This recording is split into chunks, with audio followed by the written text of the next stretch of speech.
ยังไม่ได้ฮะអសល្អទោះជាតាលូនៅរត់ក៏គាត់សរសេរមិនចាញ់ជាអសបែបនេះដែរពិតជានេះហមយុរារមជក់ដាក់ដូចពស់មែនលោកហ្វុងវិជាគុណខ្លាំងបកែបន្តិចបន្តួចមែនប៉ុន្តែខ្ញុំសរសេរអសបានស្អាតល្អលោកចាត់ថាមុខមាត់ស្អាតបាទប៉ុន្តែរូបរាងខ្ញុំសង្ហានណាយើងទាំងពីរអ្នកចាត់ទុកថាអត់បែងចែកឈ្នះចាញ់ទេមែនទេនាងដូចត្រាស់ហើយអ្នកទាំងពីរសិតតែបកែរៀងខ្លួនគ្មានអ្នកណាម្នាក់ចាញ់ឬឈ្នះនោះទេអេបងប្រុសអត់មានអក្សររបស់ខ្ញុំមិញសរសេរអក្សរបានស្អាតទេបានហើយពួកឯងទាំងពីរអ្នកជុំនិយាយអួតអាងណាអូខ្ញុំលោកបងហ្វុងប្អូនទី3និងប្អូនទី4របស់ខ្ញុំចលើមណាស់មិនមែនចាញ់ហើយមិនទទួលស្គាល់ទេណែខ្ញុំដឹងឥឡូវនេះគូភាគីគ្មានអ្នកណាម្នាក់ចាញ់ឈ្នះនោះទេដូច្នេះរបស់ខ្ញុំមិនចាំបាច់ឲ្យគេដែរមែនទេណាល្អ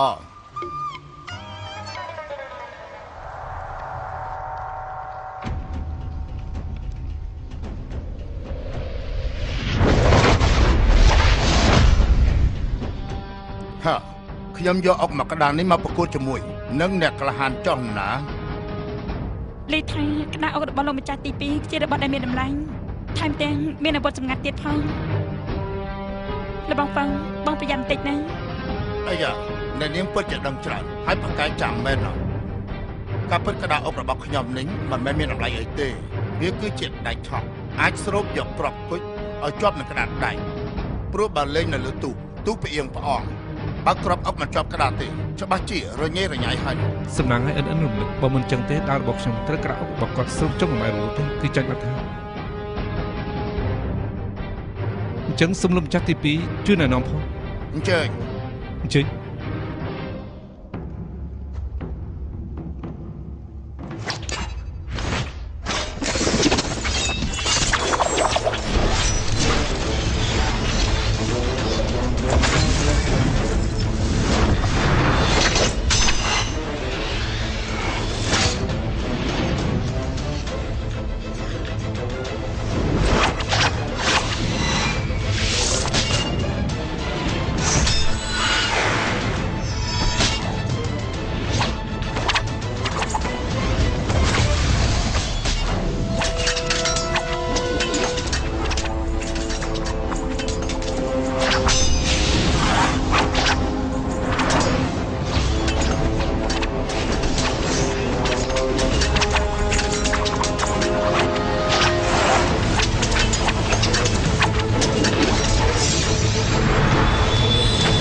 ប្រសាណាខាងđâyមិនហ៊ានមុនខាងនោះមិនហ៊ានមុននេះគឺជាក្បួននៅក្នុងអុករបស់អ្នកទាំងសងខាងលោកម្ចាស់ទី2ពិតជាមានបញ្ញាឆ្លៀវវៃណាស់ប្រយុទ្ធគ្នាជាមួយលបងហ្វុងខ្ញុំគ្មានអ្នកណាម្នាក់ឈ្នះឬក៏ចាញ់នោះទេត្រូវ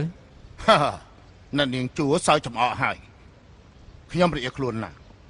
ខ្ញុំពិតជាចាញ់ដោយសុខចិត្តសុខកាយហើយណាបាញ់ចាញ់នៅក្នុងភូមិនេះតើនៅមានអ្នកណាអាចប្រកួតជាមួយលបងហ្វុងខ្ញុំបានទៀតទេណែអីទៅនេះយ៉ាងម៉េច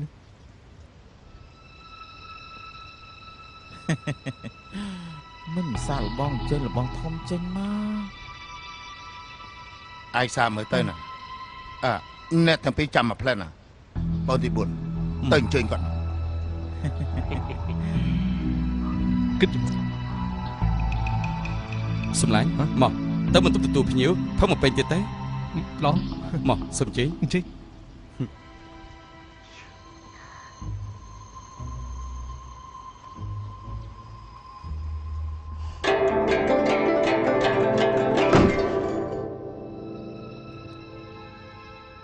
គំនូពីផ្ទាំងនឹងសភៅអុកមកកបាក់គឺបង្វក់ពួកឯង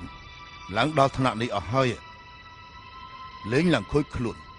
គួរខ្មាស់គេណា ហើយយ៉ាគំនូនឹងសភៅអុកមិនមែនជារបស់ដែលលបងចូលចិត្តឯណាលបងប្រកាសជានិយាយចឹងណាប៉ុន្តែនៅក្នុងដៃរបស់គេនៅមានសភៅសើចអំនួតពិភពគុណមកក្បាលទៀតណាមើលទៅលបងធំទប់ចិត្តមិនបានទេ តើវាជាសភៅភ្លេងស្អីនឹងមិនដែលឮតតសោះណា បែកគ្នានៅគង់នឹងលបងធ្លាប់លឺអត់ បែកគ្នានៅគុនលីង លឺថាសភៅភ្លេងសើចអំនួតពិភពគុណនេះគឺយកបាត់ភ្លេងបែកគ្នានៅគង់លៀងមកធ្វើជាគោលដើម្បីតាក់តែង ប៉ុន្តែបាត់នេះក្រោយពេលដែលជីខាងស្លាប់បាត់ទៅក៏បាត់សូន្យតែម្ដងដែរ គេនិយាយថាគេតកោះយកចាញ់ពីភ្នោរបស់ឆៃយ៉ុងបើអញ្ចឹងតើអាចជារបស់คล้ายៗដែរហ៎លបងទី2និយាយមើល បងធម្មសភៅភ្លេងនេះខ្ញុំមើលរួចហើយគឺប្រកាសជាពិតប៉ុន្តែសភៅភ្លេងនេះមានតម្លៃយ៉ាងនេះតើតាបងធំទៅមើលឲ្យបែងចែកទៅដឹងថាពិតមិនពិតបានបើសិនជាអញ្ចឹងហើយទៅជួបក៏ទៅជួបជន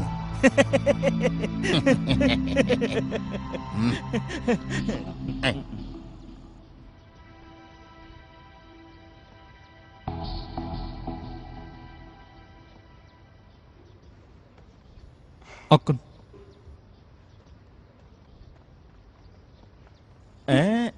ចាំមិន នា ដឹង ងជួននៅកន្លែងនេះហើយមិនបាច់ចូលទៅទេ ហេតុអីទៅ បងប្រុសក៏លាក់ខ្លួនយូរហើយមិនដែលជួបភ្ញៀវខាងក្រៅទេលើកនេះឮថាលោកហ្វុង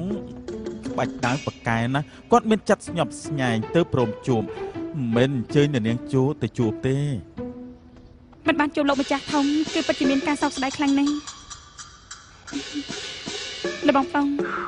បើសិនជាលោកម្ចាស់ធំអាចឈ្នះក្បាច់ដៃរបស់បងនោះអញ្ចឹងសិភៅភ្លេងអំណួតពិភពគុណនោះគេត្រូវឲ្យតែគេហាងសិភៅបាត់ភ្លេងនោះគេបងជាអ្នកឲ្យខ្ញុំដែលផ្ទាល់ដៃខ្ញុំមិនដាច់ចិត្តឲ្យគេទេ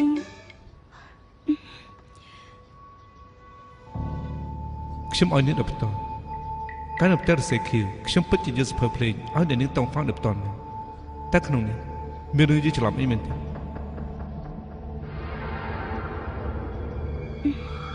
ដូច្នេះខ្ញុំបានចម្លងមកក្បាលទីបងយកវាទៅជូនលោកម្ចាស់ធំតាំងលោកម្ចាស់ទាំងបែងតែយល់យ៉ាងម៉េចដែរ សៀវភៅភ្លេងនិងសៀវភៅអុកល្អណាស់ត្រូវតែផ្សព្វផ្សាយបន្តណាសិល្បៈគឺត្រូវតែអញ្ចឹងរីឯសៀវភៅចម្លងបងធំមិនប្រកាន់ទេសៀវភៅដើមរបស់នាងចង់ទុកជាអនុស្សាវរីយ៍ក៏បានដែរហា អរគុណលោកម្ចាស់ទាំងបីដែលមកពេញបំណងលបងប៉ងកុំគិតអីច្រើនពេកយកចិត្តទុកដាក់ប្រកួតក្បាច់គុនជាមួយលោកម្ចាស់ធំតាំង លោកហ្វុងសូមអញ្ជើញ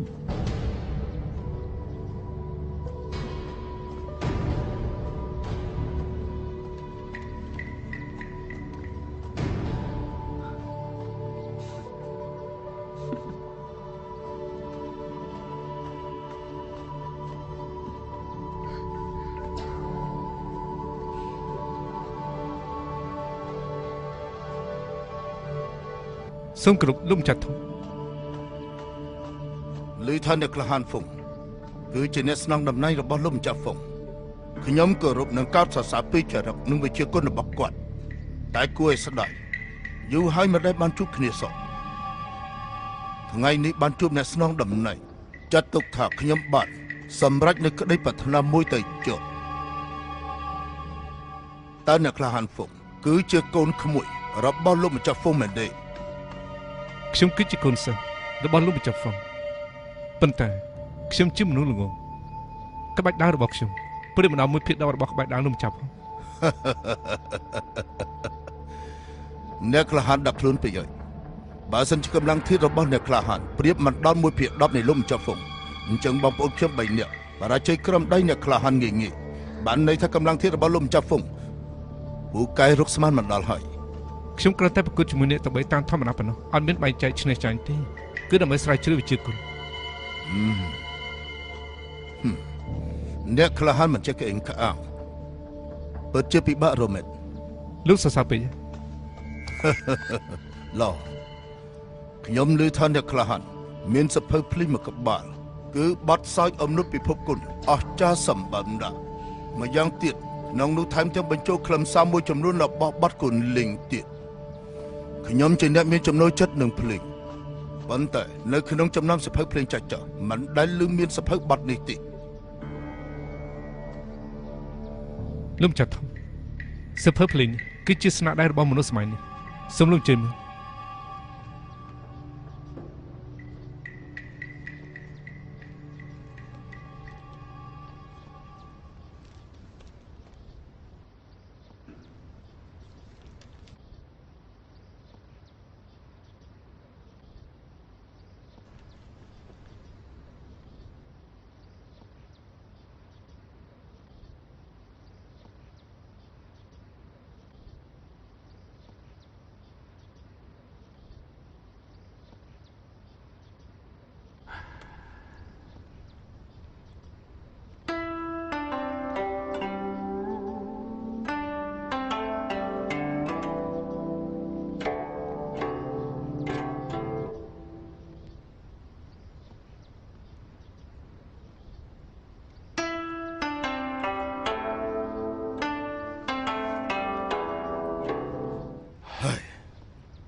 ទំនប់បាត់ភ្លេងនេះប្រែប្រួលបាត់បែនលឿនយ៉ាងនេះអ្នកក្លាហាននៅក្នុងចំណុចនេះអាចដេញបានទេ ប្រកាសជាអាចដេញបាន មិនបានជាអ្នកក្លាហានដឹងតើគេនោះជាអ្នកប្រកែកខាងភ្លេងដែរទេ ខ្ញុំអត់ចិត្តទេប៉ុន្តែខ្ញុំធ្លាប់ស្ដាប់ពីរដងម្ដងគឺម្នាក់ដេញពិនម្នាក់ភ្នំខ្លុយពិននឹងខ្លុយប្រគំគ្នាសភើភ្លេងនេះគឺមនុស្សទាំងពីរនាក់នេះជាអ្នកតាក់តែ អូចុះអ្នកដេញពិនម្នាក់ទៀតនោះ ម្នាក់ផ្សេងទៀតគឺជាស្រី ស្រីសុំទូលអ្នកក្លាហានស្រីម្នាក់នោះអាយុប្រមាណ ត្រីនាងជាអ្នកណាពេលនាងដល់របស់នោះចេញពិតជានាងតង់ហ្វាំងប៉ុន្តែពេលមើលឃើញសភើភ្លេងខ្ញុំពិតជាមើលមិនឃើញមុខរបស់នាងទេតើអ្នកដែលទទួលសភើភ្លេងពីខ្ញុំពិតជាអិនមែនទេរីច្បោះពេលនោះពេលដែលខ្ញុំស្ដាប់នាងដេញពិនគឺបាំងទាំងនោះដូច្នេះខ្ញុំអត់បានឃើញមុខរបស់នាងច្បាស់ទេរីអាយុរបស់នាងខ្ញុំក៏ដឹងច្បាស់ដែរខ្ញុំគ្រាន់តែដឹងថាកាលនោះខ្ញុំហៅនាងថាលោកយី លោកយាយអ្នកក្លាហានតើការដេញពិននោះព្រោះដែរទេ ដេញពីរួនគាត់ក៏ធ្លាប់បងនេះដឹកខ្ញុំដែរក៏ប៉ុន្តែខ្ញុំមកបត់ក៏មិនចេះផង អូខ្ញុំមិនលាក់បាំងអ្នកក្លាហានទេកាលខ្ញុំនៅពីក្មេងដេញពិនខ្ញុំធ្លាប់មានប្រវត្តិដូចអ្នកក្លាហានដែរណាយប់ថ្ងៃនោះស្រីម្នាក់នោះបានទៅបាត់ចាប់ពីថ្ងៃនោះមកមិនដឹងជានាងទៅណាបាត់ទេខ្ញុំរងចាំអស់50ឆ្នាំខ្ញុំកំពុងតែគិតថាអ្នកក្លាហាននិយាយនោះគឺមិនមែនជារូបគាត់ទេ យប់ថ្ងៃនោះខ្ញុំស្លាប់បាត់ស្មារតីនាងតុងហ្វាំងមិននឹកចេតនាបាត់ទេហើយក៏មិនដឹងថាថ្ងៃណាបានជួបនឹងទៀតដែរ មិនក៏មិនទាន់ចេញមកទៀតអញ្ចឹងនោះ